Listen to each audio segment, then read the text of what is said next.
The ship's deck lurched under Asher's feet as he stumbled upon the scene. His boyfriend Jordan, tangled in a passionate kiss with a stranger in the shadowed corner of the lounge. Their bodies pressed close under the dim fairy lights. A gasp escaped Asher's lips, sharp and involuntary, shattering the illusion of their perfect vacation like glass underfoot. "Jordan, what the hell?" he whispered, his voice breaking, as the world tilted not from the waves, but from the betrayal ripping through his chest. Asher had always dreamed of this cruise. A week-long escape from the grind of New York City life, sailing from Miami to the Bahamas with Jordan, the man he'd loved for 2 years. They'd met at a bustling coffee shop in Brooklyn, where Jordan's easy smile and quick wit had pulled Asher out of his post-college slump.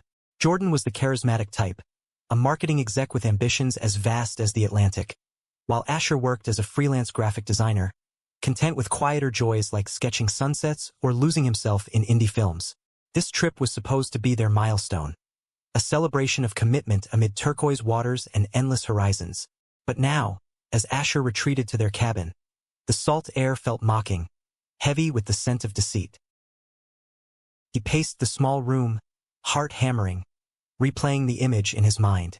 Jordan's hands on that guy's waist. Some tanned, muscular tourist with a smug grin. How long had this been going on? Asher grabbed his phone, fingers trembling as he scrolled through their photos. Lazy Sundays in Central Park, stolen kisses at rooftop parties. The promise ring Jordan had given him last Christmas. It all felt like a cruel joke now. When Jordan finally knocked on the door an hour later, Asher let him in, his face a mask of controlled fury.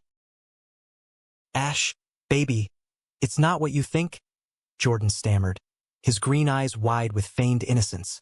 He stepped forward, but Asher held up a hand, stopping him cold. "Not what I think. I saw you, Jordan, with my own eyes." Asher's voice cracked, but he pushed on. "We've been planning this for months. You said this was our future, us against the world. Was that all bullshit?" Jordan ran a hand through his blonde hair, sighing dramatically. "It was a mistake. The drinks, the atmosphere. He came on to me. I love you, Asher. Only you." But the words rang hollow. Asher turned away, staring out the porthole at the darkening sea. Deep down, he'd sensed cracks in their relationship.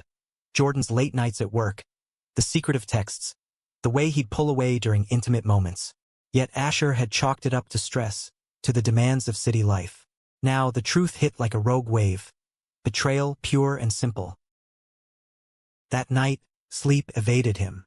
The ship's gentle rocking only amplified his turmoil. By morning, Asher decided he couldn't hide in the cabin. He needed air, space to breathe. Wandering the decks, he found himself at the poolside bar, nursing a coffee as the sun climbed high. Families laughed, couples lounged, oblivious to his inner storm. That's when he noticed him. A guy about his age, leaning against the railing, sketching something in a worn notebook. The stranger had an effortless allure. Curly black hair tousled by the breeze, warm brown skin glowing under the sun, and eyes that sparkled with quiet intensity. He wore a simple white tee and shorts, his posture relaxed yet thoughtful. Asher felt a pull, an inexplicable curiosity amid his pain. "Mind if I join you?" Asher asked, surprising himself. The guy looked up, smiling faintly. "Not at all. I'm Ethan. You look like you could use a distraction." Asher sat, introducing himself. Ethan was from San Francisco, a photographer traveling solo after a rough breakup. They talked easily, about the vastness of the ocean, the chaos of American cities, the dreams that kept them going. Ethan shared stories of hiking in Yosemite, capturing dawn over the Golden Gate Bridge. For the first time since the incident, Asher laughed, genuinely, at Ethan's tale of a disastrous blind date involving a runaway dog in Golden Gate Park. As the day unfolded, Asher opened up a fraction.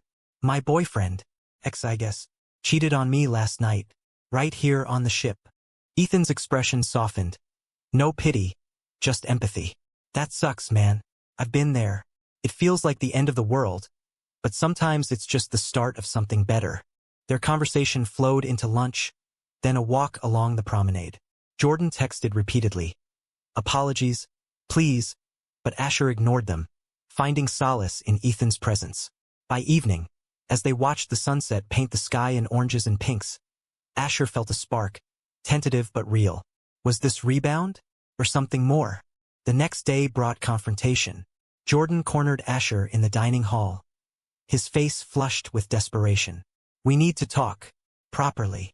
Asher glanced at Ethan across the room, who nodded encouragingly. "Fine," Asher said. "But make it quick." In a quiet alcove, Jordan poured out excuses. Pressure from his job, fear of commitment, how Asher deserved better. But midway he twisted it, accusing Asher of being too clingy, too emotional.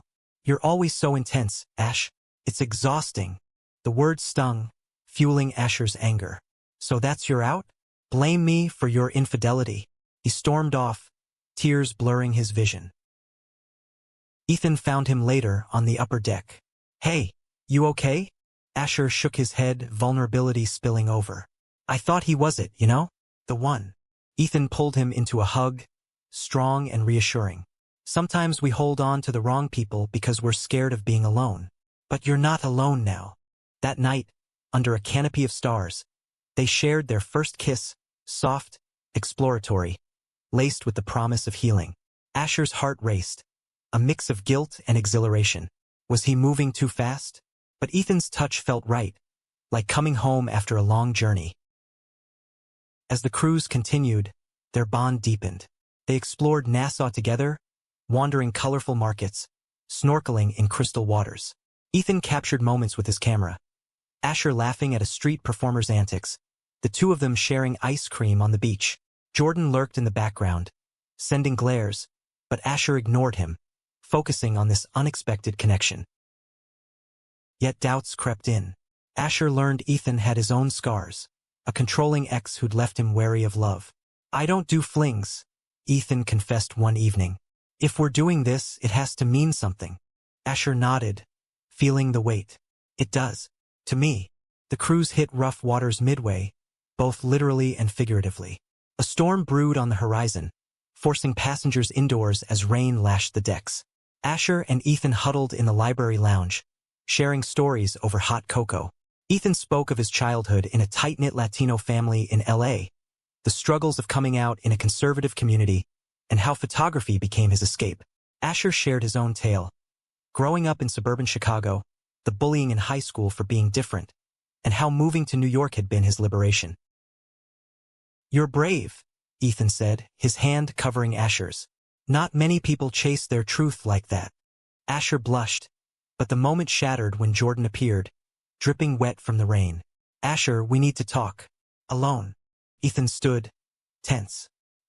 "He doesn't have to if he doesn't want to." Jordan sneered. "Who the hell are you?" His rebound. The tension escalated. Asher pulled Jordan aside, his voice low. "What do you want?" "I made a mistake," Jordan admitted, eyes pleading. "But seeing you with him kills me. Give me another chance." For a heartbeat, Asher wavered. Jordan had been his rock during tough times, when Asher's freelance gigs dried up, when family tensions arose. But the betrayal loomed large. "No," Asher said firmly. "You broke us. I'm done." Jordan's face twisted in anger. "You'll regret this. He's just a vacation fling." As he stormed off, Asher felt a pang of loss, but also freedom. Returning to Ethan, he explained, and they spent the night in Ethan's cabin, talking until dawn. Their intimacy grew, not just physical but emotional. Whispers of fears, dreams, vulnerabilities laid bare. The next port was Key West, a vibrant slice of American quirkiness with its drag shows and Hemingway haunts. Asher and Ethan rented bikes, pedaling through palm-lined streets, stopping at a quaint cafe for key lime pie. Laughter came easily, but so did deeper conversations. Ethan revealed he'd been in therapy after his breakup, learning to trust again. "What about you?" he asked. "Any skeletons?" Asher hesitated. "My last relationship before Jordan ended because I cheated. Once. I was young, stupid. It haunts me." Ethan's eyes searched his. "We all mess up. It's what we do after that counts." Relief washed over Asher.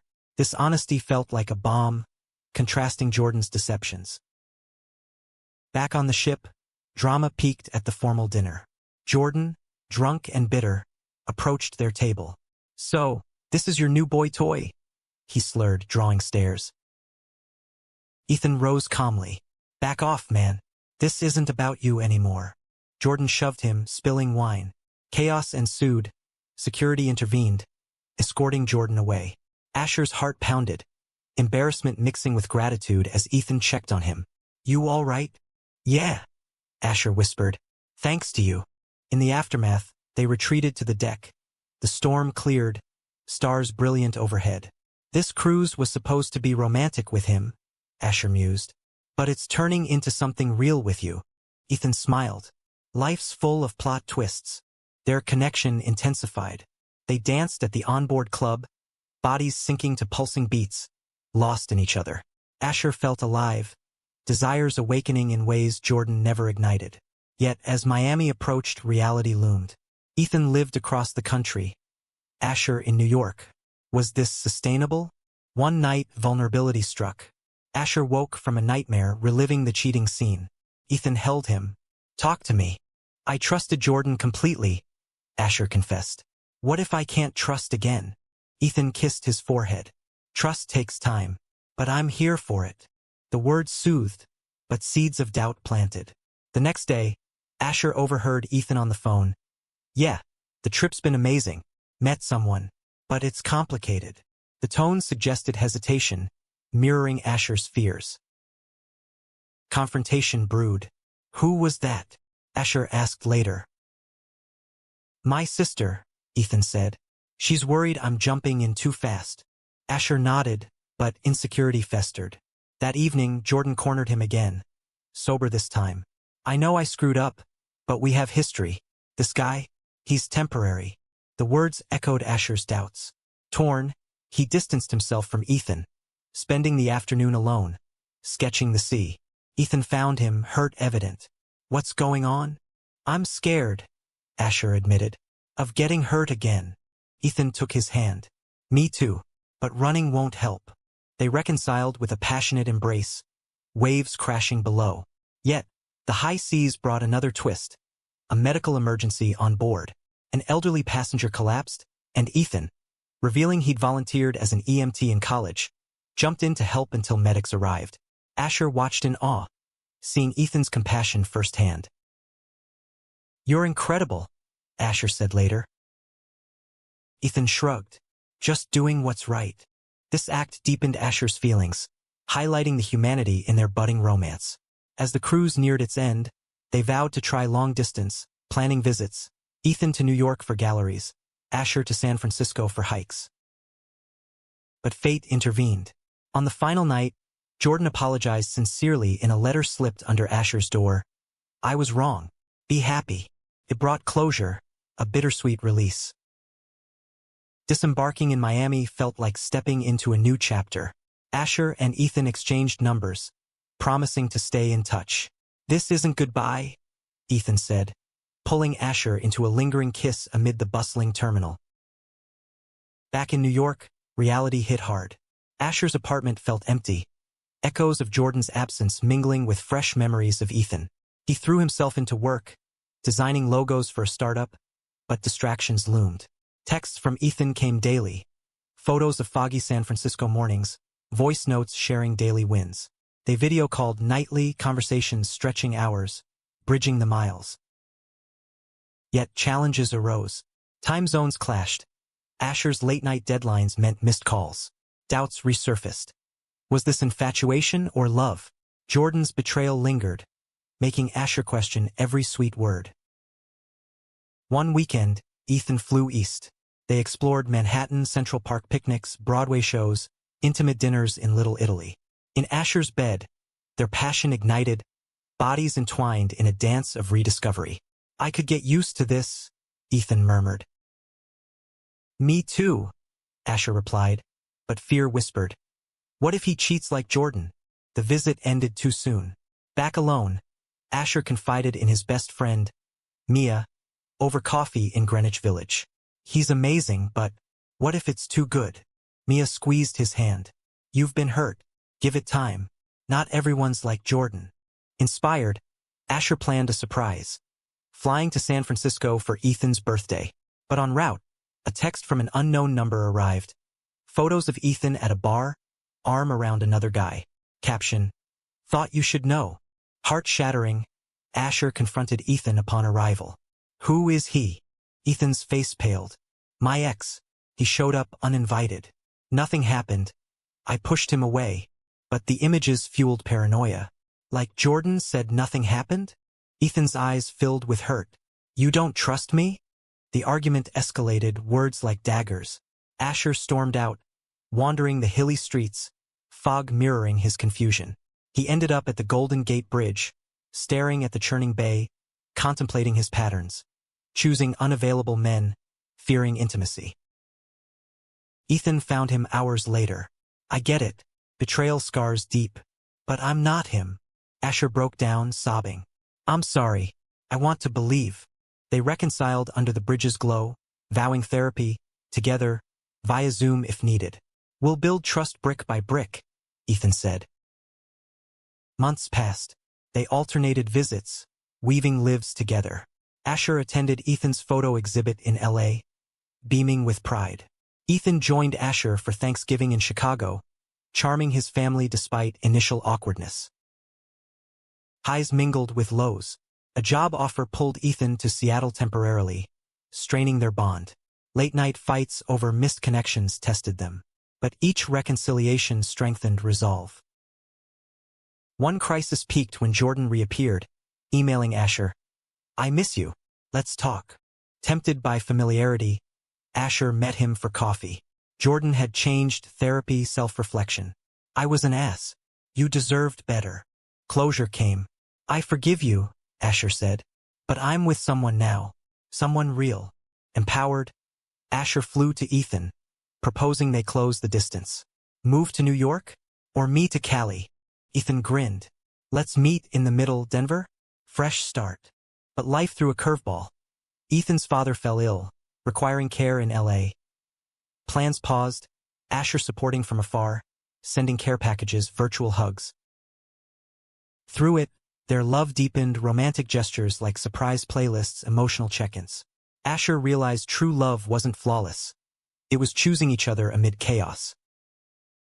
A year post-cruise, they reunited in Miami, recreating the trip symbolically. Walking the beach, Ethan dropped to one knee. "Asher, you've shown me love's resilience. Marry me?" Tears flowed. Yes. Their engagement sparked joy, but America's vastness challenged logistics. Asher, rooted in New York's creative scene, weighed uprooting. Ethan, tied to family in California, felt the pull. They compromised. Summers in San Francisco, winters in New York, building a bicoastal life. Wedding planning brought humor and heart. They chose a simple ceremony in Yosemite, Ethan's favorite spot, redwoods witnessing their vows. Friends from both coasts attended. Mia as Asher's best woman, Ethan's siblings adding Latino flair with mariachi music. Pre-wedding jitters hit. Asher dreamed of Jordan's betrayal, waking in panic. Ethan soothed him. "We're in this together. No secrets." The day arrived, sun filtering through pines. Asher walked the aisle in a tailored suit, eyes locked on Ethan, handsome in gray. Vows flowed. Asher promising unwavering trust, Ethan vowing endless adventures. "I do," they echoed, sealing with a kiss amid cheers. Honeymoon in Hawaii mirrored the cruise, ocean views, but now with security and love. They hiked volcanoes, snorkeled reefs, making memories untainted by past hurts.